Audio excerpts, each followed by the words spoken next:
स्वागत करते हैं 2023 में पद्मश्री सम्मानित आचार्य डॉक्टर सुकामा जी का।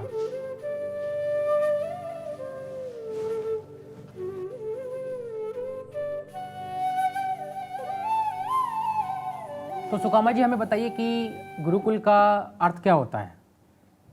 देखिए, गुरुकुल गुरु का घर, जिसमें रह करके उनके सानिध्य में, गुरु के सानिध्य में बालक अपनी शिक्षा और संस्कारों को प्राप्त करता है। जैसे पितृकुल में माता पिता के पास रह करके वो एक अच्छे संस्कार लेता है और प्राथमिक शिक्षा प्राप्त करता है, इसी प्रकार से गुरु के घर में जाकर के वो उच्च शिक्षा को प्राप्त करने का अपना लक्ष्य बनाता है। गुरुकुल की दिनचर्या क्या होती है। गुरुकुल की दिनचर्या में प्रातःकाल ब्राह्म मुहूर्त में 4 बजे जागरण करना और उसके पश्चात जागरण के साथ साथ ईश्वर स्तुति करना, ईश प्रार्थना करना।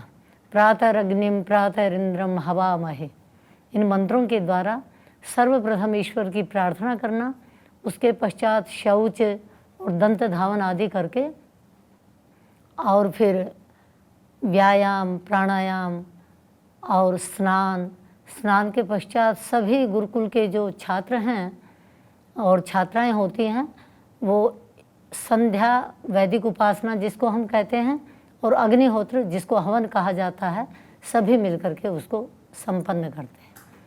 उसके पश्चात प्रातराश जिसको आजकल नाश्ता बोल देते हैं उसको किया जाता है और प्रातराश के पश्चात सभी बैठ कर के विद्यालय में अपना गुरुओं से अध्ययन करते हैं।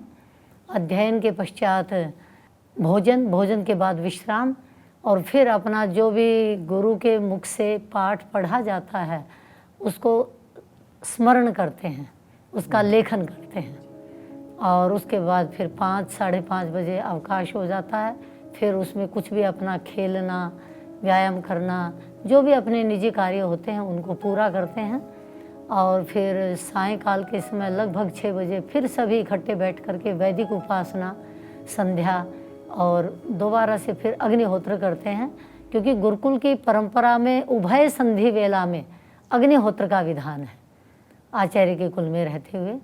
और उसके बाद फिर सायंकाल संध्याग्निहोत्र के अनंतर भोजन प्राप्त होता है और भोजन के पश्चात फिर कुछ भ्रमण और कुछ मंत्रों का, श्लोकों का एक साथ भ्रमण करते हुए उनका उच्चारण करते हैं, जिससे उनका अभ्यास बन जाता है। और फिर रात्रि को जो कुछ पाठ छूट जाता है, पूरा नहीं हो पाता, तो उस पाठ को पूरा करके लगभग 9:30 बजे सभी शयनकालीन मंत्रों का उच्चारण करते हुए और निद्रा में चले जाते हैं। और गुरुकुल की दिनचर्या में ये विशेष बात है कि प्रातःकाल जागरण से लेकर के और शयन काल तक जो भी उनकी दिनचर्या होती है वो प्रत्येक दिनचर्या का आरंभ मंत्र के साथ होता है। ये एक उस मंत्र में जो भाव होते हैं वो उस दिनचर्या से संबंधित होते हैं। जैसे जब भोजन करेंगे तो मंत्र बोलेंगे, ओम अन्नपतेन्नस्य नो देह्यनमेवस्य सुष्मिणः प्रप्रदातारं तारिश ऊर्जम नो धेहि द्विपदे चतुष्पदे। इसमें प्रार्थना की जाती है, हे अन्नपति परमेश्वर, अन्नपते नस्य नो देहि, मुझे आरोग्य कारक भोजन दीजिए, अन्न दीजिए, और जो कि पुष्टि करने वाला है और आरोग्य के प्रदान करने वाला है, और उसी के साथ जिसकी कृपा से मुझे ये अन्न मिला है, कहते उसको भी आप पार कीजिए, अर्थात उसको भी तारिए। और ये अन्न केवल मेरे लिए नहीं है, ये द्विपदे चतुष्पदे, जो भी मनुष्य जगत है और जो अन्य प्राणी जगत है 4 पैरों वाला, उनके लिए भी ये अन्न सुख देने वाला हो, शांति देने वाला हो। तो ये तो मैंने आपको केवल एक मंत्र से पूर्व उच्चारण किए गए भावों का वो किया। प्रातःकाल से सायंकाल तक प्रत्येक दिनचर्या के आरंभ मंत्र से होता है। तो ये ईश्वरीय वाणी के साथ करते हैं तो उस क्रिया के अंदर एक ऐसे सद्भाव पैदा हो जाते हैं, उस मंत्र का भाव हमारी क्रिया में समाहित हो जाता है। ये विशेष बात गुरुकुल की दिनचर्या में रहती है। आपके गुरुकुल का क्या नाम है, कहाँ पर है और कितने विद्यार्थी पढ़ते हैं? गुरुकुल का नाम है विश्ववारा कन्या गुरुकुल, जी जो कि हरियाणा प्रांत के रोहतक जिले के और रुड़की ग्राम में स्थित है। जी। और कितने विद्यार्थी वहाँ पढ़ते हैं? वर्तमान में आवासीय व्यवस्था में 150 ब्रह्मचारिणियाँ वहाँ पर शिक्षा प्राप्त करती हैं और उनको ब्रह्मचारिणी इसलिए कहा जाता है, ब्रह्म कहते हैं परमात्मा का भी एक नाम है और ब्रह्म ज्ञान को भी बोलते हैं। तो ज्ञान प्राप्ति के लिए वो उसमें निरंतर विचरण करती हैं, ज्ञान प्राप्ति के लिए कृत संकल्प होकर के और उसी में रमण करती हैं, इसलिए उनको ब्रह्मचारिणी शब्द से पुकारा जाता है हमारी प्राचीन गुरुकुल परंपरा में।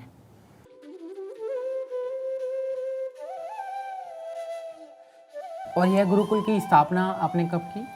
गुरुकुल की स्थापना 2018 में यहाँ पर रोहतक जिले में रुड़की गांव में की गई। और हम एक गुरुकुल में गए थे, गुरुकुल नरेला में, कन्या गुरुकुल में, तो उन्होंने हमें आपका जो परिचय है उनसे हमको मिला और उन्होंने आपके बारे में बताया कि सन 2023 में पिछले साल आपको पद्मश्री नवाज से नवाजा गया। और हमें सुनकर बड़ा अच्छा लगा कि आपने देश के लिए और महिलाओं के ऊपर काफ़ी काम किया है।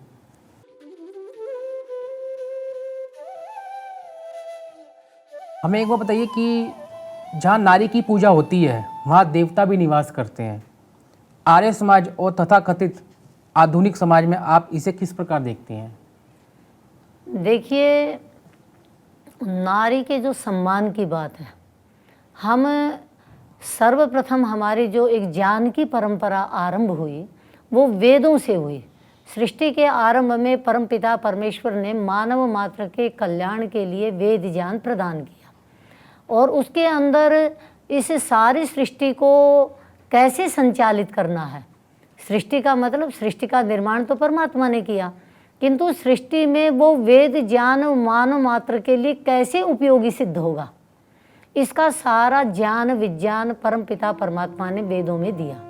उसी वेद के अंदर नारी के कर्तव्य भी बतलाए गए हैं, नारी की शक्ति का भी प्रतिपादन किया है, नारी का अपने विभिन्न क्षेत्रों में किस प्रकार से उसका योगदान होता है और वो किस प्रकार से एक ज्ञान की अधिष्ठात्री बन करके सरस्वती के रूप में इस समाज को ज्ञान से आप्लावित करती है, कैसे वो बल की शक्ति बन करके दुर्गा के रूप में एक बलवती बन करके और समाज को बल प्रदान करती है और कैसे वो लक्ष्मी के रूप में धन की शक्ति बन करके और समाज को धन से समृद्ध बनाती है। जी। तो चाहे वो उसका पारिवारिक क्षेत्र हो, चाहे उसका सामाजिक क्षेत्र हो और चाहे वो राष्ट्रीय क्षेत्र हो, सभी क्षेत्रों में तीनों प्रकार से वो अपनी अहम भूमिका निभाती है।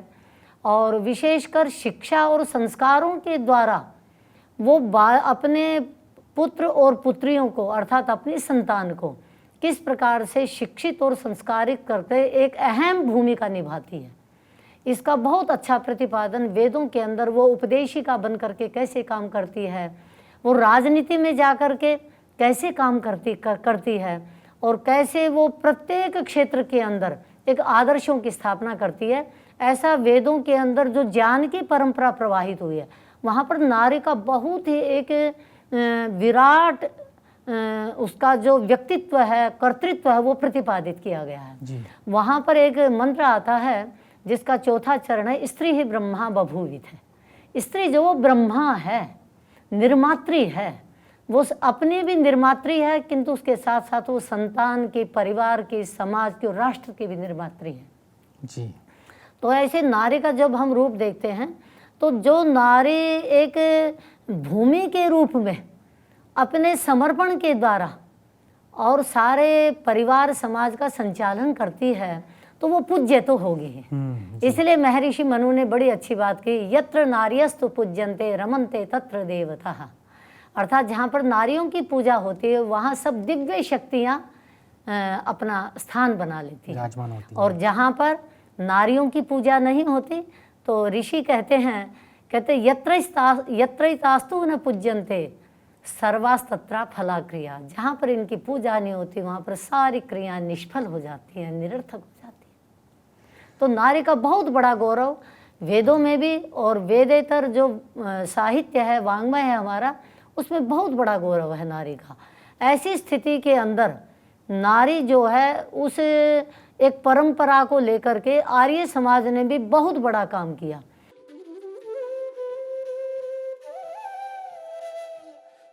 महर्षि देव दयानंद ने, जिन्होंने आर्य समाज की स्थापना की, वो नारी के विषय में उनका जो एक दर्शन था, एक दृष्टि थी, वो प्राचीन परंपरा को, वेद की परंपरा को लेकर की थी। और उन्होंने काफ़ी प्रथाओं को भी ख़त्म किया, उस पर काफ़ी काम किया। उन्होंने प्रत्येक नारी की उस समय में, मध्यकाल में जब महर्षि दयानंद का आविर्भाव हुआ, उन्होंने जो नारी की दुर्वस्था देखी, तो उन्होंने उस चीज़ को समाज के अंदर उठाया जी। और उठाने के बाद वो प्रमाणों के सहित कहा।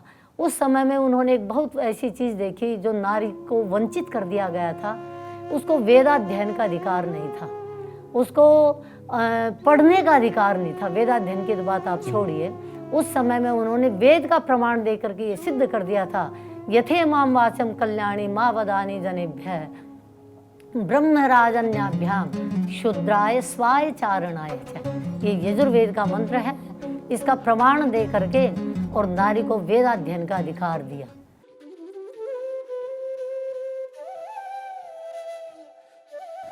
आपके गुरुकुल से कोई ऐसी महिला जिन्होंने एक अच्छा जॉब पाया या एक अच्छे स्तर पे आज मौजूद हैं? देखिए, मेरा जो यहाँ पर तो 2018 में गुरुकुल का आरंभ किया है, उससे पहले लगभग मेरे जीवन के 40 वर्ष गुरुकुल परंपरा में ही मेरी शिक्षा दीक्षा हुई। और उसके पश्चात मैंने जहाँ पर आर्ष कन्या गुरुकुल नरेला, जिसकी अभी आप चर्चा कर रहे थे, मैं वहीं की स्नातिका हूँ। जी जी। और वहाँ से शिक्षा प्राप्त करके 5 वर्ष मैंने वहाँ पर अध्यापन किया। उसके बाद मेरी ही एक सहवासिनी बहन थी, डॉक्टर सुमेधा जी आचार्य, हम दोनों ने मिलकर के उत्तर प्रदेश के अमरोहा जनपद के में एक श्रीमद दयानंद कन्या गुरुकुल महाविद्यालय चोटीपुरा की दोनों ने मिलकर के 1988 में स्थापना की जी। और इस संकल्प के साथ कि हमें दोनों को अपना संपूर्ण जीवन इस गुरुकुल परंपरा के माध्यम से कन्याओं को शिक्षित और संस्कारित करने में, नारी के उत्थान के लिए समर्पित करना है जी। अविवाहित ब्रह्मचारिणी रहे घर के। तो दोनों के संकल्प से एक गुरुकुल परंपरा को, विशेषकर कन्या गुरुकुलों को का जो एक आदर्श समाज में, भारत में एक सामने आया, तो उसमें बहुत सारी हमारी जो स्नातिकाएं हैं वो आज भी बहुत से विश्वविद्यालयों के अंदर प्रोफेसर हैं, बहुत विद्यालयों के अंदर, महाविद्यालयों के अंदर एक शिक्षिका के रूप में, आदर्श शिक्षिका के रूप में काम कर रही हैं। और हमारी ही एक स्नातिका जो है उसने IAS करके भी, और आज वो एक जिलाधिकारी के रूप में प्रशासनिक सेवाओं में भी काम कर रही है। और खेल के क्षेत्र में भी सुमंगला शर्मा के विषय में आपने सुना होगा कि ओलंपिक के अंदर भी उसने भाग लिया और बहुत सारी हमारी छात्राओं ने उन सब चीज़ों में काम किया है। क्रीड़ा के जगत में, धनुर्विद्या में विशेष रूप से, शिक्षा के क्षेत्र में और प्रशासनिक सेवाओं के रूप में भी जो है गुरुकुल की छात्राओं ने, आज गुरुकुल चोटीपुरा हमारा अपने आप में एक भारत में तो प्रसिद्ध है ही, विश्व विख्यात भी है। यहाँ तो 5-6 वर्ष से एक नया गुरुकुल हमने आरंभ किया है। तो मैं समझती हूँ गुरुकुल परंपरा के माध्यम से आज एक ऐसा लोगों को दिखाई देता है, विगत कुछ वर्षों से मैं अनुभव कर रही हूँ कि हमारे पास इतने प्रवेश आते हैं जिनको हमें रोकना पड़ता है कि हम इतना स्थान नहीं ले पाएंगे। तो गुरुकुल शिक्षा में बालिकाओं को जो शिक्षा के साथ साथ संस्कार दिए जाते हैं, तो वो जो संस्कार दिए जाते हैं आज लोग उसकी आवश्यकता अनुभव कर रहे हैं, जो शिक्षा के क्षेत्र में अन्यत्र दिखाई नहीं देती बालिकाओं के लिए। और बहुत सारे हमारी स्नातिकाएं हमारी तरह ही अपने जीवन को अविवाहित रह करके उस परंपरा के लिए समर्पित भी कर चुकी हैं, जो गुरुकुल परंपरा से अपनी सेवाएं प्रदान कर रही हैं।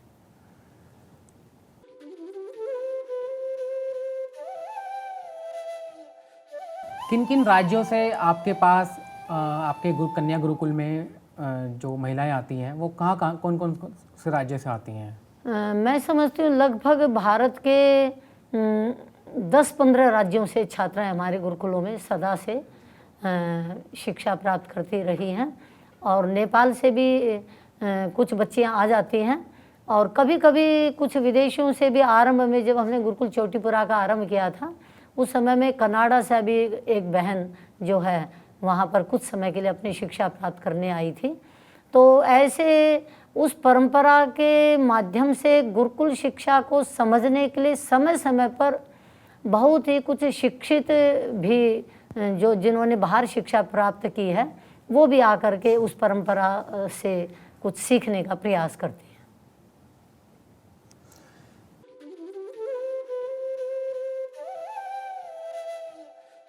तो सभी गुरुकुल के विद्यार्थियों को अगर मुख्य धारा में लेके आना है तो कैसे लेके आएं? देखिए, मैं एक बात समझती हूँ, गुरुकुल की मतलब एक मुख्य धारा में लाने के लिए गुरुकुल के छात्रों को, उसके लिए सरकार की ओर से एक प्रयास करना पड़ेगा। और वो जैसे हमारे प्राचीन गुरुकुल होते थे उनके अंदर एक गुरुकुल जीवन पद्धति थी जिसमें प्रातःकाल से सायंकाल के तक तप और संस्कारों के साथ उस ज्ञान का अर्जन कराया जाता था। आचार्य अपने अंतेवासी को, अंतेवासी कहते शिष्य को, उनके चरणों में बैठ करके वो तप भी करते थे और साथ में ज्ञान भी प्राप्त करते थे, और तप के साथ साथ एक संस्कार भी उनको प्राप्त होते थे।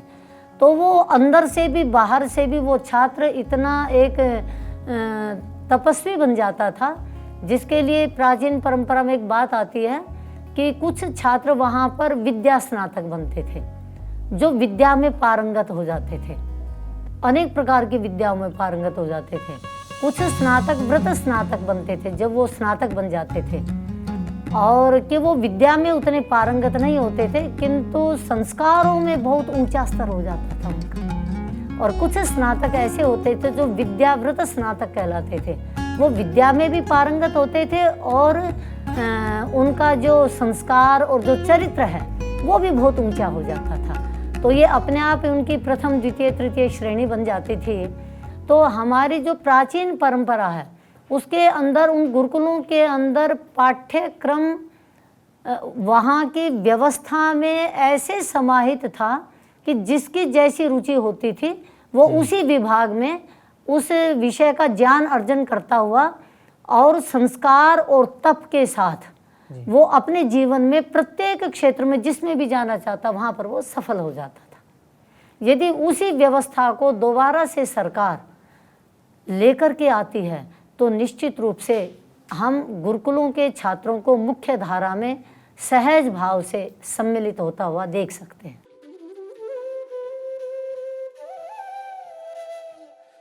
जब स्त्री किसी घर में विवाह के उपरांत जाती है तो शिक्षित माँ के रूप में एक संपूर्ण कुल को शिक्षित करती है। आप इस बात से कितनी सहमत हैं?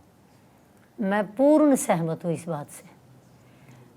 देखिए, हमारी जो प्राचीन परंपरा रही है शिक्षा की, तो जब बालक के जन्म के पश्चात जो शिक्षा का आरंभ होता है 5 वर्ष तक एक माता ही बालक को शिक्षा देती है, वही उसकी गुरु है। तो प्रथम गुरु माता है। यदि माता उस बालक को अपने वात्सल्य में गोद में और यदि उसको शिक्षित नहीं करेगी तो बालक आरंभ से ही उन सब चीज़ों को, शिक्षा के जो मूल तत्व हैं, जो संस्कार जिसको हम कहेंगे, उनको वो कभी ग्रहण नहीं कर पाएगा। तो माता बालक की प्रथम गुरु है, और प्रथम गुरु बनकर के यदि वो उस बालक को शिक्षित और संस्कारित करती है, उसके बाद 8 वर्ष तक हमारी परंपरा में फिर पिता उसको शिक्षित करता है, और 8 वर्ष के बाद वो गुरु के कुल में जाता है जी। पहले वो पितृकुल में ही सानिध्य पाता है माता पिता का, उसमें माता की अहम भूमिका है। और यदि माता शिक्षित नहीं होगी तो वो उसको 5 वर्ष तक कैसे लोरियों में शिक्षा देगी जी जी जी। और हमारी परंपरा तो यह है, मैं अभी कुछ दिन पहले किसी उसमें थी तो कहते माता बालक को, माता जो जब बालक को स्नान कराती है तब भी वो इस प्रकार का उसको शिक्षा देती है। भोजन खिलाती है तब भी, लोरियों में सुलाती है तब भी, वो प्रत्येक क्रिया में उसको संस्कार और शिक्षा प्रदान करती है। तो माता शिक्षिका होगी तभी तो वो इस भूमिका को निभा पाएगी। जी जी जी।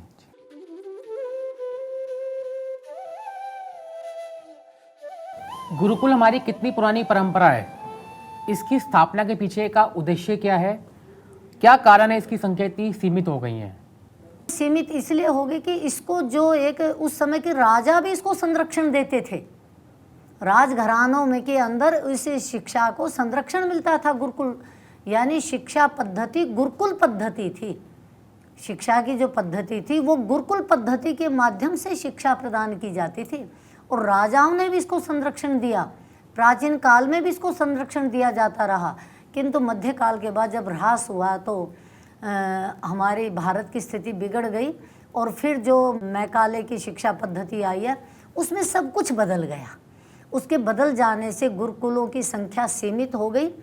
क्लर्क और बाबू बनाने के लिए शिक्षा की व्यवस्था चल पड़ी और उसी का ये परिणाम हुआ कि शिक्षा का जो वास्तविक उद्देश्य है वो कहीं बहुत दूर चला गया। मैं आपको बताऊं एक मुख्य बात, शिक्षा के 4 उद्देश्य होते हैं जी। पहला संस्कार, दूसरा योग्यता, तीसरा उपाधि, चौथा आजीविका। जी किंतु आज आजीविका ही शिक्षा का उद्देश्य है। जी यदि आजीविका नहीं मिली तो उपाधि ले लीजिए। जी। अपनी स्वयं अर्जित नहीं कर पाए तो खरीद भी सकते हैं, आज का इस प्रकार का समय है। और यदि उपाधि है और योग्यता नहीं है तो आप कोचिंग लेकर के योग्यता बना लो, क्योंकि इंटरव्यू होगा, साक्षात्कार होगा, किंतु संस्कार के विषय में तो कोई सोचता ही नहीं है। जी। तो ये जो सोपान परंपरा शिक्षा की रही है, इसमें यदि व्यक्ति के पास अच्छे संस्कार हैं, योग्यता है, उपाधि भी है, तो आजीविका का कोई अभाव नहीं रहेगा किसी भी क्षेत्र में। मैं तो ऐसा मानती हूँ। तो ये जो है एक शिक्षा की नीति बदल गई, शिक्षा की व्यवस्था बदल गई, इसलिए वो जो गुरुकुल शिक्षा की एक परंपरा थी वो पीछे छूट गई।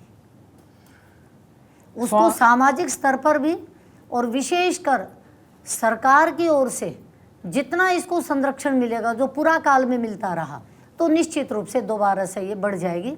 और मैं तो ये समझती हूँ यदि सरकार किसी दिन सारे स्कूलों को गुरुकुलों का रूप दे दे तो आपके संपूर्ण भारत की प्रत्येक क्षेत्र की सारी समस्याओं के समाधान शिक्षा पद्धति से निकलने लग जाएंगे। एक जीवन पद्धति तो स्कूलों में डालनी है और क्या करना है, बाकी शिक्षा व्यवस्था जैसी वे चलती रहे। क्या आपने इस प्रकार की कभी कोशिश की है या किसी अन्य आपके जानने वाले ने जो इस प्रकार का कुछ काम किया हो? देखिए, ये तो एक जब तक सरकार गुरुकुलों के अंदर उस प्रकार के पाठ्यक्रम, क्योंकि एक व्यय साध्य कार्य है, विश्वविद्यालयों में और विद्यालयों में, महाविद्यालयों में कितना बड़ा खर्चा होता है उस पाठ्यक्रम को, सारे व्यवस्था प्रबंधन को चलाने के लिए। और तो ऐसी व्यवस्था ये जितना जहाँ भी सरकार कितना पैसा खर्च कर रही है उसी में आप आवासीय व्यवस्था बना दें, सारे स्कूलों में आवासीय व्यवस्था बना दें। हमारे प्राचीन व्यवस्था में ये था 8 वर्ष का बालक घर ना रहने पावे, महर्षि दयानंद लिखते हैं। जी, जी। यदि कोई भी अपने बच्चे को गुरुकुल में ना भेजे तो उसमें राज नियम है कि उसको दंड मिलेगा। ऐसी अनिवार्य शिक्षा रही है। महर्षि दयानंद जी ने अपने ग्रंथों में स्पष्ट लिखा। 8 वर्ष और 80 वर्ष। ना वो 80 वर्ष का तो नहीं, 8 और 60 का आता है कि 8 वर्ष का बालक गुरुकुल में चला जाए और 60 वर्ष का वानप्रस्थी गुरुकुल में अपनी सेवाएं देने चला जाए। जी, जी। तो ये तो एक सामाजिक व्यवस्था के अंतर्गत थी। पर उस समय में सरकार सभी पाठ्यक्रमों को, विषयों का अध्यापन कराती हुई गुरुकुल जीवन पद्धति से शिक्षा प्रदान करती थी। तो उसका परिणाम क्या होता था, एक चिकित्सक भी सेवा को मुख्य मानता था, पैसे को नहीं मानता था। एक इंजीनियर जो भी निर्माण करता था वो ईमानदारी से करता था। वो जल्दी सड़कें नहीं टूटती थी, जल्दी पुल नहीं टूटते थे, जल्दी भवन नहीं टूटते थे। यहाँ बीच में पैसा नहीं खाया जाता था। एक प्रशासनिक होता था, वो रिश्वतखोरी नहीं करता था। ये गुरुकुल शिक्षा का सारा प्रभाव था। आज भी सारे विश्वविद्यालय में सरकार पैसा तो खर्च कर ही रही है, विद्यालय महाविद्यालय में। क्यों ना उनको एक गुरुकुल की जीवन पद्धति दे दे, आवासीय व्यवस्था दे दे, तो वो संस्कार जो मिलेंगे तो वो शिक्षा के प्रत्येक क्षेत्र में एक ईमानदार इंजीनियर होंगे, ईमानदार डॉक्टर होंगे, एक ईमानदार न्याय वकील होंगे, एक ईमानदार जज होंगे। जी। और मैं तो कई बार कहा करती हूँ, चलिए वो चीज़ तो एक बिल्कुल भारत को विश्व गुरु बनाने की है।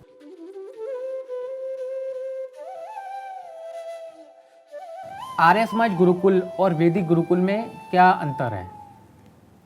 देखिए, वैदिक गुरुकुल और आर्य समाज के गुरुकुल, ये इस चीज़ को ऐसे नहीं, इस चीज़ को हम ऐसे देख सकते हैं कि आर्य समाज की परंपरा में, आर्य समाज का जो हमारा महर्षि दयानंद ने गुरुकुल पद्धति जो प्राचीन थी उसका अपने ग्रंथों में जो प्रतिपादन किया, तो आर्य समाज ने 2 प्रकार की परंपराओं से गुरुकुल चलाए। एक तो आर्ष शब्द ऋषि शब्द से बना है, ऋषियों के द्वारा जो प्रोक्त प्रणाली है, जो पद्धति है, उससे तो आर्ष शब्द बना। और वैदिक भी, हम वैदिक के अंदर तो सभी कुछ आ जाएगा, यानी जो मैं कहूँगी ऋषियों ने भी 2 प्रकार का ज्ञान होता है, एक आध्यात्मिक और एक भौतिक ज्ञान। भौतिक ज्ञान का मतलब जो भी हमारे संसाधन हम उत्पन्न करते हैं जी। तो हमारी वैदिक परंपरा के अंदर तो यदि कोई गुरुकुल चलेगा तो उसमें आध्यात्मिक शिक्षा भी दी जाएगी, संस्कृत के माध्यम से दी जाए या किसी भी भाषा के माध्यम से दी जाए, किंतु उसके अंदर भौतिक विषयों का अध्ययन अध्यापन भी चलेगा। ये वैदिक परंपरा, क्योंकि वैदिक शब्द होता है वेद में होने वाली, तो वेद में तो सारा ज्ञान विज्ञान है, भौतिक ज्ञान विज्ञान भी है, अध्यात्म ज्ञान विज्ञान भी है। किंतु आर्ष के अंदर भी हमारे ऋषि परंपरा में भी, प्राचीन गुरुकुलों में भी ये सब रहा। किंतु आज जब हम देखते हैं तो लोगों ने आर्ष को केवल संस्कृत के साथ जोड़ दिया, आर्ष संस्कृत के साथ जोड़ दिया, इसलिए वो आर्ष गुरुकुल, वैदिक गुरुकुल जो संस्कृत के माध्यम से अपनी संस्कृति का अध्ययन अध्यापन कराते हैं, वो आर्ष और वैदिक में आ जाते हैं। और दूसरे कुछ गुरुकुल हमारे ऐसे हैं जिनके अंदर 12वीं तक दिनचर्या तो गुरुकुल की रहती है, संध्याग्निहोत्र भी कराया जाता है, वहाँ पर बच्चों को फ़ोन भी नहीं दिया जाता, और वहाँ पर दिनचर्या के माध्यम से, संस्कारों के माध्यम से, सिद्धांतों के माध्यम से एक अच्छा वातावरण संस्कारों का दिया जाता है। किंतु उनकी जो शिक्षा है, पाठ्यक्रम जो है, वो बाहर की CBSE का कहो या किसी भी स्टेट के बोर्ड का कहो, वो चलता है। तो एक पद्धति तो वो हो गई, और एक पद्धति होगी जिसमें संस्कृत गुरुकुल के रूप में, संस्कृत विद्यालयों के रूप में जो हैं, जहाँ पर संस्कृत संस्कार और संस्कृति को लेकर के मुख्य रूप से शिक्षित दीक्षित किया जाता है। उन गुरुकुलों में भी बहुत सारे गुरुकुल ऐसे हैं जो 10वीं तक किसी न किसी बोर्ड से जुड़े हुए हैं, और उनको 10वीं तक सभी पाठ्य विषय पढ़ाए जाते हैं, मैथ है, साइंस है, SS है, ये सभी विषय पढ़ाए जाते हैं। उसके बाद उन आर्ष गुरुकुलों में भी यदि कोई अपनी लाइन चेंज करना चाहता है तो वो कर सकता है। किंतु जो गुरुकुल उस प्रकार के हैं कि CBSE वगैरह, उनके अंदर संस्कृत का मुख्य अध्ययन नहीं कराया जाता, वो 12वीं तक भी सभी विषयों का अध्ययन करते हुए और उसके बाद वो अपनी लाइन किसी भी क्षेत्र में वो जा सकते हैं। तो ये 2 परंपराएं हमारी चल रही हैं, एक 12वीं तक के हैं और एक स्नातकोत्तर तक के हैं। जो वैदिक गुरुकुल कहो, आर्ष गुरुकुल को, उनमें स्नातक परीक्षा भी, जैसे मध्यमा है, शास्त्री है, और उसमें संस्कृत का विशेष अध्ययन है, शास्त्रों का विशेष अध्ययन है। एक परंपरा ये है जो आज आर्ष और वैदिक नाम से जानी जाती है। किंतु पूरा काल में आर्ष और वैदिक के अंतर्गत भी सभी ज्ञान विज्ञान पढ़ाए जाते थे, किंतु आज सरकार के माध्यम से वो प्रयास नहीं बन पाए, मध्यकाल से वो ह्रास हो गया। तो इसलिए ये गुरुकुल परंपरा को जीवित रखने के लिए आज आर्ष और वैदिक के रूप में संस्कार और संस्कृति के माध्यम से, संस्कार और संस्कृति की सुरक्षा के लिए ये संस्कृत को मुख्य विषय बना करके आर्ष और वैदिक परंपरा के अंतर्गत लिया जा रहा है। किंतु दूसरे जो गुरुकुल हैं वे गुरुकुल 12वीं तक होते हैं, उनमें दिनचर्या, सिद्धांत, संस्कार गुरुकुल वाले होते हैं, किंतु शिक्षा बाहर के स्कूलों वाली होती है। पर वहाँ उससे बच्चे फिर प्रत्येक क्षेत्र में 12वीं के बाद चले जाते हैं।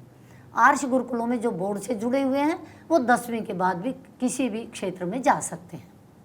तो सुकामा जी हमें बताइए कि कक्षा 5 के बाद ही गुरुकुल में बच्चे का प्रवेश क्यों होता है?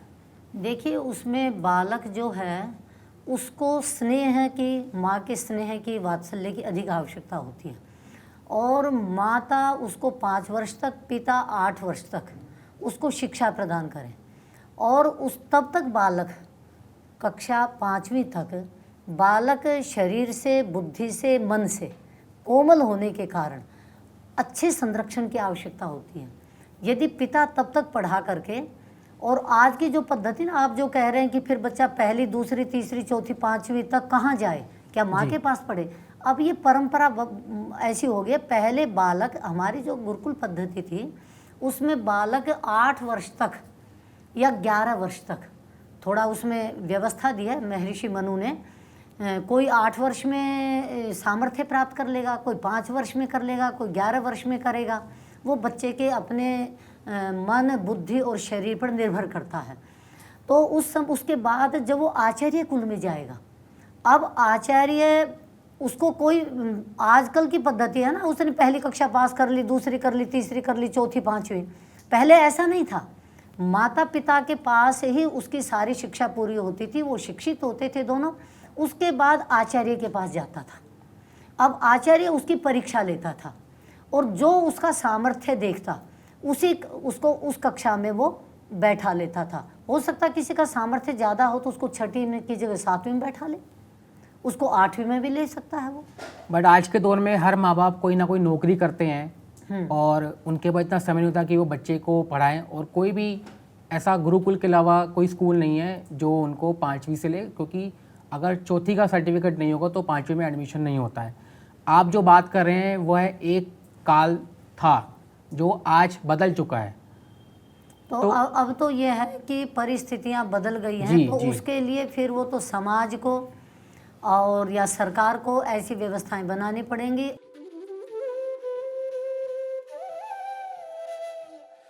और ऐसे अब भी कुछ गुरुकुल मिलते हैं। कन्या गुरुकुल अपना एक अलीगढ़ में, वो छोटे बच्चे को लेते हैं, मतलब 3 साल की बालिका को भी लेते हैं, वो 4 साल की बालिका को भी लेते हैं। और ऐसे अन्यत्र भी कुछ हैं जो आरंभ से ही बच्चों को ले लेते हैं। किंतु ये तो जिस गुरुकुल की यदि ऐसी परिस्थिति है, स्वामी पूज्य स्वामी रामदेव जी ने बाल गुरुकुलम आरंभ किया, जिसके अंदर बच्चे को यही 3 वर्ष से ले लेते हैं वो। तो ये तो एक कौन गुरुकुल इस प्रकार की व्यवस्था कर पाता है, और ऐसे जो कर पाते हैं वो कर भी रहे हैं ऐसा। और हमारे सरकार के सहयोग से किया भी जा सकता है, समाज के सहयोग से ये व्यवस्था बनाई भी जा सकती है, क्योंकि प्ले स्कूल भी तो चल रहे हैं। जी। ऐसे गुरुकुल भी चल सकते हैं, पर उसके लिए समाज को भी आगे आना पड़ेगा व्यवस्थाएं देने के लिए, और सरकार को भी आगे आना पड़ेगा। जैसे वृद्धाश्रम भी तो चला रही है सरकार, खोल रही है, ऐसे बाल गुरुकुलम भी चलावे, समाज भी बाल गुरुकुलम चलावे। हमारे देश के लिए एक बहुत बड़ा उदाहरण भी है ये, कि छोटे नन्हे बालक जो होते हैं वो गुरुकुल में शुरू से अगर पढ़े तो उनमें एक संस्कार पैदा हो जाता है। सरकार को, हमें या समाज को ऐसा क्या करना होगा जिससे हमारे गुरुकुल वापस आ सकें? देखिए, इस विषय में तो मैं यही कहना चाहूँगी, वैसे बहुत सारे माता पिता, अभिभावक और सरकार भी और समाज भी आज उनको गुरुकुल की आवश्यकता अनुभव हो रही है। मुख्य चीज़ क्या होती है कि व्यक्ति को समृद्धि, सुख और शांति तीनों चाहिए, और हमारी प्राचीन गुरुकुल परंपरा के अंदर ये शांति पाने के लिए अध्यात्म और बाहर के भौतिक संसाधनों को जुटाने के लिए समृद्धि और सुख के साधन चाहिए। और इसको आज सरकार भी अनुभव कर रही है। और मैं तो यह भी कहूँगी कि ये जो अवार्ड दिया गया है, पद्मश्री अवार्ड, ये मेरा नहीं है व्यक्तिगत, ये गुरुकुल परंपरा को सरकार प्रमोट करना चाह रही है, क्योंकि गुरुकुलों की परंपरा में हमारे में शिक्षा और संस्कार दोनों का अविनाभाव संबंध है, अन्योन्याश्रित है। तो इसलिए भी सरकार, मुझे तो लगता है कि प्रमोट करना चाहती है। नंबर 2, समाज के अंदर भी हम देख रहे हैं कि बहुत सारे माता पिता जो भोगवाद में बहुत लिप्त हैं, उनकी तो मैं चर्चा नहीं कर रही हूँ, किंतु मध्य वर्ग आज भी ये चाहता है हमारे बच्चों को संस्कार मिले। बहुत सारे लोग हमारे ऐसे संपर्क में जो गुरुकुलों के माध्यम से अपने बच्चों को संस्कार की अपेक्षा करते हैं, तो वो समाज भी उनको संरक्षण भी दे रहे हैं। मैं ये नहीं कहूँगा, आज गुरुकुलों को जो अनुदान मिलता है, जो सरकारी सहायता, वो न के बराबर है, फिर भी गुरुकुल चल रहे हैं, वो समाज के सहयोग से ही चल रहे हैं। तो इसका मतलब समाज भी सहयोग कर रहा है। पर अब इस चीज़ को मुझे तो ऐसा लगा अगले 10 वर्षों में इसकी बहुत अधिक अपेक्षा होगी और समाज इसमें सहायता कर भी रहा है और अधिक करेगा। और हम सबको भी इसके लिए केवल मात्र अर्थ से काम नहीं चलेगा, उस परंपरा को आत्मसात कराने के लिए, उस पीड़ा को अनुभव करने के लिए बहुतों को अपना जीवन भी लगाना पड़ेगा। जैसे बहुत सारे आचार्य ऐसे हैं जो इस परंपरा के लिए अपना जीवन लगा रहे हैं। ऐसे बहुत सारे हम लोगों को ये चीज़ समझनी पड़ेगी कि शिक्षा में आमूल चूल परिवर्तन करने के लिए इस गुरुकुल जीवन पद्धति को पुनरुत्थान के लिए जीवन भी लगाना पड़ेगा, समाज को भी उनको संबल देना पड़ेगा और सरकार को भी ये परंपरा आगे बढ़ानी पड़ेगी। यदि हम उस गुरुकुल जीवन पद्धति को अपने स्कूलों में, अपने विद्यालयों में, महाविद्यालयों में, विश्वविद्यालयों में यदि स्थापित नहीं कर पाए तो आप ये समझ लीजिए कि उसका परिणाम शुभ नहीं होगा। जो व्यक्ति अंत में शांति चाहता है वो तो मिलेगा नहीं, उसको करने के लिए तो हमें गुरुकुल पद्धति को लौटाना ही पड़ेगा जी। और गुरुकुल पद्धति समृद्धि का निषेध नहीं करती, गुरुकुल पद्धति सुख साधनों का निषेध नहीं करती, किंतु वो क्या करती है, एक सीमित संसाधनों के साथ और एक मैं भी भूखा ना रहूं, अन्य भी कोई भूखा मेरे द्वार से न जाए, इस प्रकार की भावनाओं के साथ गुरुकुल पद्धति दरिद्रता की पोषक नहीं है जी। वो समृद्धि है, किंतु समृद्धि इतनी चाहिए कि हम भोग में ना बह जाएं, खुद भी आराम से भोग सकें और अपने समाज के लिए भी कुछ दे सकें। तो मुझे तो लगता है कि ये समय लौटेगा और समाज भी अपना कर्तव्य आज भी पूरा कर रहा है, आगे और भी करेगा और व्यक्तिगत स्तर पर इस परंपरा के लिए जीवन लगाने की भी आवश्यकता, उस पीड़ा को अनुभव करके, और सरकार भी करेगी और इसलिए वो मुझे तो लगता है कि प्रमोट कर रही है सरकार इस परंपरा को।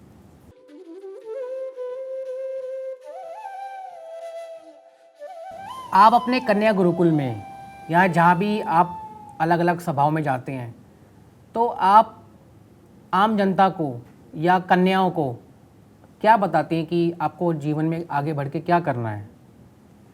मैं तो एक ही बात कहती हूँ कि देखो, आज के विद्यालयों का, शिक्षा के क्षेत्र का जो माहौल है, वातावरण है, वो वातावरण हर व्यक्ति को भोग और प्रदर्शन की ओर ढकेल रहा है।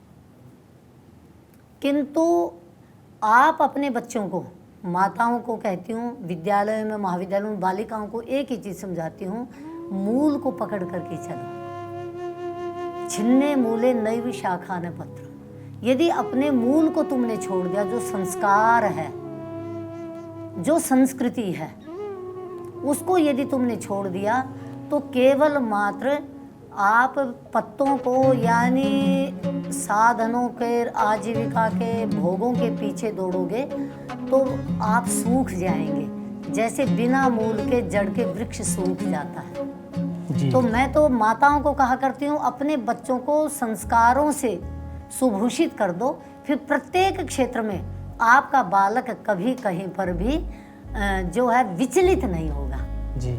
और ऐसे ही विद्यालय में अध्यापकों को कहती हूँ कि ये हमारे जो बालक है ना, ये भविष्य है हमारे राष्ट्र का, और इनको आप अपने संस्कारों से विद्यालयों में ऐसे भूषित कर दो कि जिस भी क्षेत्र में जाएं हमारे बच्चे भटके ना, ये भोगवाद के शिकार ना हो और ये किसी भी प्रकार के बाह्य आकर्षण में इतने लिप्त ना हो जाएं कि मतलब ये अपने मूल से ही दूर चले जाएं। तो मैं तो यही कहती हूँ, अपने मूल को, जैसे वृक्ष अपने मूल को पकड़ करके हरा भरा रहता है और हर व्यक्ति को छाया और फल दे करके तृप्त कर देता है, ऐसे ही अपने मूल को माता पिता, अभिभावक भी संस्कारों के मूल को अपने बच्चों को सिंचित करें अध्यापक विद्यालय में अपने बच्चों को शिक्षित और संस्कारित करें, मूल संस्कारों को दे करके, उसके बाद फिर किसी भी क्षेत्र में बच्चे जाएंगे तो वो वहाँ पर एक आदर्शों के साथ चलेंगे और अपना समाज जो है, एक परिवार बसेंगे, समाज अच्छा बनेगा और जो है एक राष्ट्र आगे बढ़ेगा।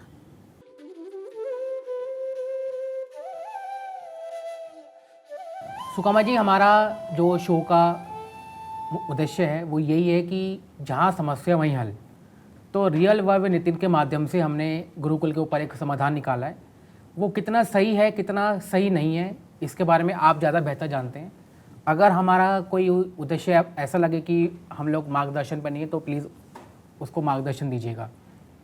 हम ये चाहते हैं कि एक प्राइवेट बोर्ड क्रिएट हो गुरुकुल के नाम पे ही, और उसमें गुरुकुल के जो बड़े स्तर पे लोग हैं वो उनसे जुड़े बोर्ड में। और हमारे शो के माध्यम से हम बताने वाले हैं कि ये गुरुकुल की सूची है और ये सूची में ये स्टेट में, ये डिस्ट्रिक्ट में, ये विलेज में, ये गुरुकुल आते हैं।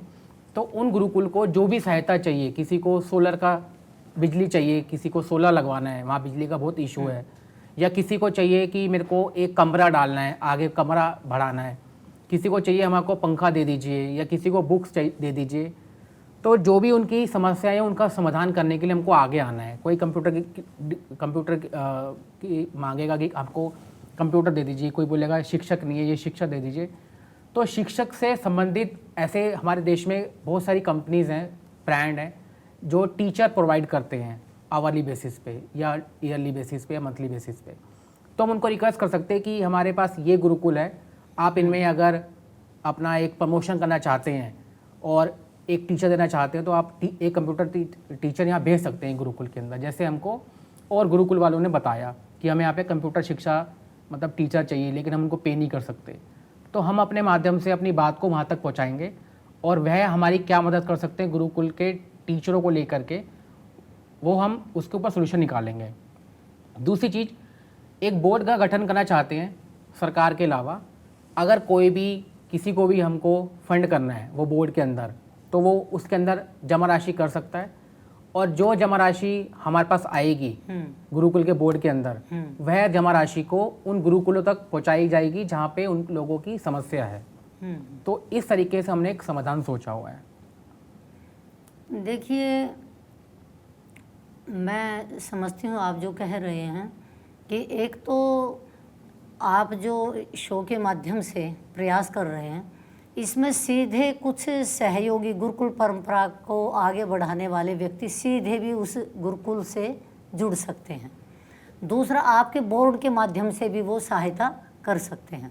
तो दोनों चीज़ों का स्वागत है। अगर मेरा एक मित्र है और उसको 500 रुपये देने हैं गुरुकुल के नाम पर, तो उसको ये पता चलेगा कि नितिन जी ने कोई काम किया है और गुरुकुल पे काम किया है और नितिन जी कह रहे हैं कि गुरुकुल को मदद कीजिए, तो सामने से आकर के मेरा दोस्त 500 रुपये देगा, उसका और आगे का 10 लोग 500 रुपये देगा। तो जो भी राशि इकट्ठी होती है, एक चैन सिस्टम हमारे देश में चलता है। एक जागरूक होगा, उससे 100 जागरूक होंगे, 100 जागरूक होंगे तो उससे 1000 होंगे, 1000 से लाख हो जाएगा। तो हमें खुद नहीं पता कि कितने लोग जागरूक होने वाले हैं। हम अपनी सच्चाई को सामने रखेंगे, गुरुकुल की आज की स्थिति क्या है और पहले की क्या थी, ये हम बातचीत कर चुके हैं। अब भविष्य में इसको हम कैसे ठीक कर सकते हैं वो आज ठीक करना बेहद ज़रूरी है। जिसके अंदर सरकार जो अपना काम करेगी वो करेगी, जिसको भी काम करना है वो अपने इंडिविजुअल रह के काम कर सकता है। लेकिन हम समाज में एक ऐसा मैसेज को वायरल करने वाले हैं जिससे गुरुकुल की मान प्रतिष्ठा वापसी आए और उसका गौरव फिर से बढ़ाए। तो मैं आपसे यही कह रही हूँ कि आपके माध्यम से यदि इस प्रकार गुरुकुलों को संरक्षण मिलता है तो वास्तव में आप साधुवाद के पात्र हैं। और उस प्रचार प्रसार से यदि कुछ व्यक्ति गुरुकुल परंपरा को जान करके, और उसका महत्व बहुत लोग जानते हैं, आज भी हम देखते हैं गुरुकुलों में कई बार हमारा किसी से कोई परिचय नहीं होता और किसी भी यूट्यूब चैनल के माध्यम से वो गुरुकुल को देखते हैं और खुद ही सहायता भेजते रहते हैं। तो इस प्रकार से इस प्रचार प्रसार से सीधे भी जो गुरुकुलों से जुड़ करके सहायता करेंगे, उसमें यदि आपका ये शो एक कारण बनता है तो वास्तव में ये गुरुकुलों के एक समृद्ध भविष्य के लिए एक अच्छा काम होगा। और आपके सीधे माध्यम से भी यदि वो संभल पाते हैं तो ये भी एक अच्छा प्रयास होगा और इससे गुरुकुल परंपरा जो है आगे बढ़ेगी। आने वाले समय में हमारे पास और काफ़ी सारे समस्याओं की लिस्ट है, हमको उनके ऊपर थोड़ा सा काम करना है। जिस प्रकार से हमने गुरुकुल के ऊपर काम किया, हम ये चाहते हैं कि एक बच्चा सड़क पे छोटू है, वो चाय बेच रहा है। अब वो छोटू से हमने बात की, वो कह रहा मुझे पढ़ना है लेकिन मेरे माँ बाप पैसे नहीं दे सकते। अब मेरे पास पढ़ने वाला बच्चा इकट्ठा हो गया, ऐसे 2 लोग इकट्ठे हो गए, 4 लोग इकट्ठे हो गए। अब ये लोग क्या कहते हैं कि हम पैसा नहीं दे सकते, गुरुकुल कहता है कि हमको बच्चों की ज़रूरत है। एक गुरुकुल का मैं नाम लेता हूँ, उस गुरुकुल का नाम है गुरुकुल इंद्रप्रस्थ। उस इंद्रप्रस्थ गुरुकुल में हम जब जाते हैं तो वहाँ पर 70 बच्चों के ऊपर 10 टीचर थे। वहाँ पे कक्षाएं की अगर हम बात करें तो बहुत सारी कक्षा थी जो बहुत सारी खाली हैं। हमने उनसे पूछा कि आपके यहाँ पे कितने बच्चे पढ़ सकते हैं। उन्होंने हमें बताया कि 1000 बच्चे हम पढ़ा सकते हैं, हमारे पास बच्चे नहीं हैं। तो आप ये समझिए कि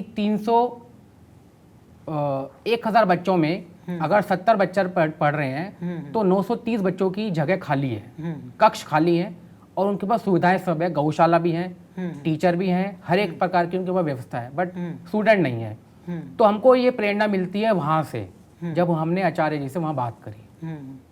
तो अगर हमारे पास समस्या है बच्चे और समाधान है गुरुकुल, तो इसके बीच का जो माध्यम है वो ये शो बनेगा और इस शो के माध्यम से गुरुकुल को जो मदद मिलने वाली है, क्योंकि सही मदद सही व्यक्ति को जानी चाहिए। अब कोई भी मदद उठा करके अगर किसी को भी कर देगा, वो बात को हम सही नहीं मानते, क्योंकि अगर पहले ज़रूरत मान लीजिए हरियाणा के किसी गुरुकुल की और राजस्थान को मदद हो रही है तो हरियाणा को पहले मिलनी चाहिए, प्राथमिकता पहले होनी चाहिए, क्योंकि उन्हें कंप्यूटर चाहिए। ये नहीं कि राजस्थान में कंप्यूटर 10 लगे और हरियाणा में 2 भी नहीं है, तो 2 को पहले मिलना चाहिए, 10 को 12 बाद में होना चाहिए। नहीं, ये सब चीज़ें तो देखो, जो जिस क्षेत्र में गुरुकुल है, मैं समझती हूँ आज मीडिया का इतना प्रचार प्रसार है कि गुरुकुलों को सहयोग अपने अपने स्तर पर मिल जाता है और अधिक मिलेगा तो और आगे बढ़ेंगे। तो बच्चे नहीं जाते वैसे। अब मुझे ये चीज़ कुछ परिस्थिति या कुछ इस तरह की चीज़ होगी जहाँ पर बच्चे कम जाते हैं। प्रायशः अधिकतर गुरुकुलों में बच्चे अब बहुत होते हैं। मुझे तो मेरी अपनी जो जानकारी है, आपने अपने गुरुकुल इंद्रप्रस्थ का दिया, वो बहुत बड़ा भूखंड है उसके पास, इसलिए बीच में कुछ परिस्थितियां ऐसी बनी कि वहाँ पर नहीं रहे, नहीं तो वहाँ पर भी हजारों बच्चे पढ़ते थे। 2012 में मैंने एक फिल्म की शूटिंग करी थी स्वामी सदानंद जी के ऊपर, आह्वान। जब मैंने आह्वान फिल्म की शूटिंग करी 2012 में, तो वहाँ पे बच्चे पढ़ते थे 320। जब हम उसके बाद हम जब दोबारा वहाँ जाते हैं गुरुकुल के रिसर्च के ऊपर, तो वह बच्चे पढ़ रहे थे 70। नहीं, वो जो चीज़ है ना, देखो ये तो कई बार एक परिवार के अंदर ऊंचा नीचा होता रहता है, ऐसी संस्थाओं में भी होता रहता है। उसके पीछे कारण ये होता है कि जिस आचार्य ने वहाँ पर तप किया होता है, तो कई बार उसको आगे संचालक नहीं मिलते, उसको चलाने वाले नहीं मिलते। आगे वो बढ़ भी सकता है। अपना गुरुकुल कुरुक्षेत्र है, वो भी स्वामी श्रद्धानंद के द्वारा स्थापित है। गुरुकुल इंद्रप्रस्थ भी स्वामी श्रद्धानंद के द्वारा स्थापित है। गुरुकुल कांगड़ी भी उन्हीं के द्वारा संस्थापित है जी। तो गुरुकुल कुरुक्षेत्र में आज हजारों बच्चे पढ़ रहे हैं, कल को गुरुकुल इंद्रप्रस्थ में भी आ सकते हैं।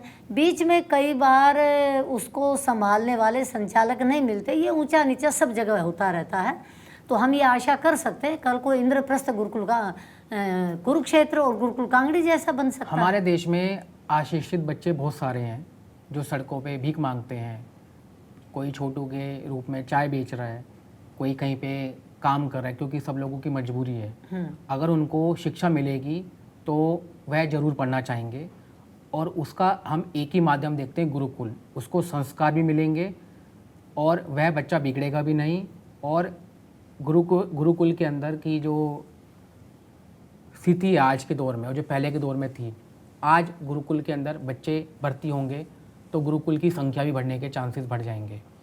देश में लिटरेसी रेट, शिक्षित बच्चे होने लगेंगे।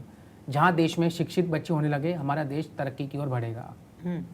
देखिए, आज भी जितने भी गुरुकुल हैं भारत में, मेरी जानकारी के अनुसार, यदि मैं अधिक ना कहूँ, लगभग कुछ गुरुकुल तो ऐसे हैं जिनके अंदर भोजन भी, खाना पीना भी और पढ़ाई भी सारी ही निःशुल्क रहती है। आज भी ऐसे गुरुकुल हैं आर्य समाज की परंपरा में। नंबर 2, कुछ गुरुकुल ऐसे हैं कि जिनके अंदर मान लो 100 बच्चों पर 20 बच्चे ऐसे होते हैं कि जिनका गुरुकुल ही वहन करता है सारा जी खर्चा। जी, उन्होंने तो बताया था। आज भी ये चीज़ें चल रही हैं जी। गुरुकुलों के अंदर, किंतु कुछ में शिक्षा का कोई शुल्क नहीं लिया जाता, केवल भोजन आदि का कुछ शुल्क लिया जाता है। किंतु सीबीएसई पैटर्न पर हैं उनके अंदर कुछ खर्चा ज़्यादा लिया जाता है। और बाहर के जो पब्लिक स्कूल हैं उनमें जो जितना खर्चा लिया जाता है वहाँ पर बच्चे वो वातावरण नहीं पाते जो हमारे गुरुकुल सीबीएसई वाले हैं उनके अंदर जो एक अच्छा वातावरण पा लेते हैं उतने ही पैसे में। ऐसी संस्कार, शिक्षा, सिद्धांत, दिनचर्या, वातावरण पा लेते हैं। तो गुरुकुल तो आज भी वरदान हैं। बाहर की शिक्षा नीति को देखें, कुछ गुरुकुलों में बच्चे ऐसे शिक्षा पाते, कुछ गुरुकुलों के अंदर बाहर की अपेक्षा देखा जाए तो उनको ज़्यादा संस्कार, शिक्षा और वातावरण मिल रहा है। तो गुरुकुल तो इस मार्ग पर पहले से इस समय भी अग्रसर हैं। हाँ, ये चीज़ और अब ये चीज़ चल भी रही है। अभी मैं कुछ दिनों से सुन रही हूँ वहाँ पर भी गुरुकुल खुल रहा, वहाँ पर भी खुल रहा, वहाँ पर भी खुल रहा। तो बड़ी प्रसन्नता होती है कि अब ये धारा आगे बढ़ रही है। जी जी, आपके शो के माध्यम से भी यदि उसको संरक्षण मिलता है और एक प्रचार प्रसार इस गुरुकुल वातावरण का होता है तो ये भी एक कदम आगे बढ़ जाएंगे और अच्छा बनेगा।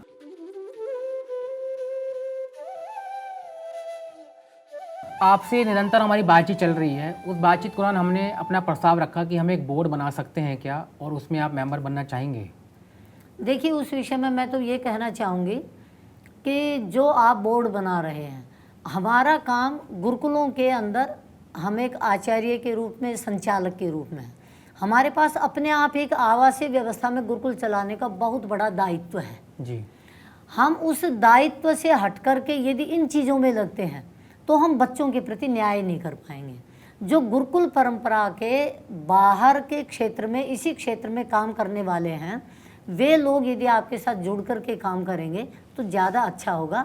हम तो केवल परामर्श के तौर पर कभी कुछ दे दें, सदस्य के रूप में फिर एक बहुत बड़ा दायित्व हो जाता है। हमारे पास इतना समय नहीं होता कि हम एक बोर्ड के सदस्य बन कर के भी गुरुकुल परंपरा में बच्चों को संस्कार, शिक्षा, आवासीय व्यवस्था में एक वातावरण दे पाएँ। हमारा वो बहुत बड़ा काम है उनके निर्माण का। और ये तो एक संचालकों पर निर्भर है जो गुरुकुल चला रहे हैं कि वो कितना समय, वो तो उनसे मिलकर के पता लगेगा कि वो इस व्यवस्था में कितना उनके पास अवकाश है, समय है कि आपके साथ सदस्य बन करके वो 2 प्रकार के दायित्व का निर्वहन कर सके। ये तो चर्चा करने पर ही पता लगेगा। और मेरी तो स्थिति ऐसी है कि मैं तो बहुत ही व्यस्त हूँ। कन्या गुरुकुलों के अंदर कन्याओं का संरक्षण देना थोड़ा सा निरंतर, मैं तो अब भी बाहर के कार्यक्रमों में जाती हूँ तो ये सोचती हूँ काश मैं बिल्कुल ना जाऊँ और वहीं पर अपने 24 घंटे दूँ तो मैं अपने बच्चों को ज़्यादा शिक्षित और संस्कारित कर पाऊँ। तो आप ही हमें बताइए कि इसका समाधान कैसे हो सकता है? इसका ये हो सकता है जैसे आपके अंदर हुआ, आप अपनी टीम बनाइए। बहुत लोगों में ये भावनाएं होती हैं, अपने साथ उनको हम जोड़िए। अगर अपनी संस्था एनजीओ बनाएंगे, उसमें पैसे को मंगाएंगे और वो पैसा लोगों तक पहुंचेगा तो हमारे पास तो उस चीज़ का कोई काबिलियत ही नहीं, कोई एक्सपीरियंस ही नहीं है। हम गुरुकुल का उद्धार करेंगे बट गुरुकुल को चलाएंगे नहीं। कोई समस्या अगर आ रही है तो उसका हम समाधान है, बट गुरुकुल के ऊपर हमारे पास कोई एक्सपीरियंस नहीं है। उनसे क्या बातचीत करनी है, कैसे वेरीफाई करना है, इस चीज़ के हमारे पास कोई किसी प्रकार की टीम नहीं है। हमारे पास ऐसी टीम है, हमारे पास जो काबिलियत है वो मीडिया फील्ड की है, ठीक है, तो हम उस चीज़ को आगे बढ़ा सकते हैं। देखिए, मीडिया फील्ड से यदि आप गुरुकुल का प्रचार प्रसार करें, गुरुकुल परंपरा, वो तो हम कर ही रहे हैं, वो तो हम कर रहे हैं जी। तो आप उसके अंदर ये यदि अपील करते हैं कि आप गुरुकुल परंपरा को आगे बढ़ाने के लिए जो भी आर्थिक सहायता हमें देंगे, हम बहुत सारे गुरुकुलों से परिचित हैं, स्वयं वहाँ जा कर के देखेंगे और उनको आप जिस गुरुकुल को जो आवश्यकता होगी उसकी आवश्यकता की पूर्ति करेंगे। और आप जिस गुरुकुल की भी सहायता करें अपने टीम के माध्यम से, अपने बोर्ड के माध्यम से, तो उसको आप सबके सामने रख दें कि हमने अमुक गुरुकुल में ये सहायता की है। तो जब इस प्रकार से लोगों को विश्वास हो जाएगा तो लोग आपको सहायता देंगे, आप गुरुकुलों में जाकर हमने उनकी ये सहायता सोचा कर दें। और हमारी टीम से ये बात हुई कि गुरुकुल पे लोग फंड करेंगे, वो विश्वास तभी होगा जब सीधा पैसा वो लोग गुरुकुल को ही ट्रांसफ़र कर पाएंगे। हाँ, तो सीधा भी कर सकते हैं आप। गुरुकुलों का जब परिचय करा रहे हैं और अपने बोर्ड के माध्यम से जब एक गुरुकुल वहाँ है, एक वहाँ है, आप उनको देखें, जा कर के देखें, या मीडिया के माध्यम या मतलब चैनल आदि के माध्यम से देखें, आपको विश्वास हो जाता, आप वहाँ सहायता सीधे भी क्या दे सकते हैं। आप हमें एक सहायता कर सकते हैं? क्या गुरुकुलों की सूची हमको मिल सकती है ताकि हम उसको इंटरनेट पे अपनी वेबसाइट पर मेरे डाल पास सकें? सीधी कोई सूची नहीं है, पर मैं तो ये कहूँगी कि यदि आप सर्च करके भी गुरुकुलों को प्राप्त कर सकते हैं, कर्ण परंपरा से भी परिचय मिल जाते हैं। यदि सारी सूची नहीं भी मिली, जितनी मिली उनको पालित पोषित करने लग जाएं, उनको भी तो आवश्यकता है। जी। अब हम रोड पर जाते हैं, सारे छोटू तो हमें हमारी पकड़ में आते नहीं हैं, जो पकड़ में आ जाते हैं उनको हम संरक्षण देते हैं। ऐसे जो गुरुकुल आपके उसमें परिचय में आ जाए उनको संरक्षण दे देंगे। आज हमारे शो में आने के लिए धन्यवाद। जिस प्रकार से आपसे हमारी बातचीत चल रही है, इसी प्रकार से समस्याओं को लेकर के और समाधान को लेकर के हमारी आपसे बातचीत जारी रहेगी। चलिए, आपका मार्ग प्रशस्त हो जी। और आपने इस पर जो चर्चा की है उसके लिए आपका भी बहुत बहुत धन्यवाद। जी धन्यवाद आपका। आपका स्वागत है आज गुरुकुल प्रभात आश्रम में। जो हमारी वैदिक परंपरा थी जी, वो सब खो चुके हैं। आज के समय में गुरुकुल नहीं बचे हैं कहीं भी। हम जान सकते हैं कि इस वक्त बच्चे क्या पढ़ रहे हैं। छात्र से ही छात्र की शिक्षा होती है, जी जी, मगर कॉन्वेंट स्कूल में एक टीचर रखा जाता है, उसके माध्यम से शिक्षा होती है। अध्यापक पढ़ा। तो दोनों में आपके नजरिए से क्या अंतर है? जी, हमारा लक्ष्य है बच्चे को योग्य बनाना। बच्चा योग्य रहेगा, योग्यता रहेगी उसके अंदर, तो वो कुछ भी कर सकता है। कि गुरुकुल में जो बच्चा 8वीं का सब्जेक्ट पढ़ता है वो इंग्लिश स्कूल का 10वीं का होता है। आज बाहर से अध्यापक कोई नहीं आता है हमारे यहाँ, कोई भी नहीं है। कोई नहीं आता है। हर एक विषय, गणित है तो वो छात्र पढ़ाएगा, अंग्रेजी है तो छात्र पढ़ाएगा, भूगोल है, विज्ञान है, कंप्यूटर है, वो भी छात्र ही पढ़ाएगा। इतने निपुण हैं हमारे छात्र। छात्र से छात्र की शिक्षा को जी जी, सर जितना ज़्यादा से ज़्यादा देश भर में, दुनिया भर में मैं बातचीत को, इस शिक्षा प्रणाली को पहुंचा पाऊंगा, तो मेरे लिए एक गौरव की बात होगी। क्या आपने भी यहीं से ही सीखा था तीरंदाजी? कुछ आप ऐसे गुरुकुल को भी जानते हैं जो वहाँ के जो विद्यार्थी हैं वो अन्य पदक हासिल करके आए हैं या अन्य स्पोर्ट्स में जीते हैं?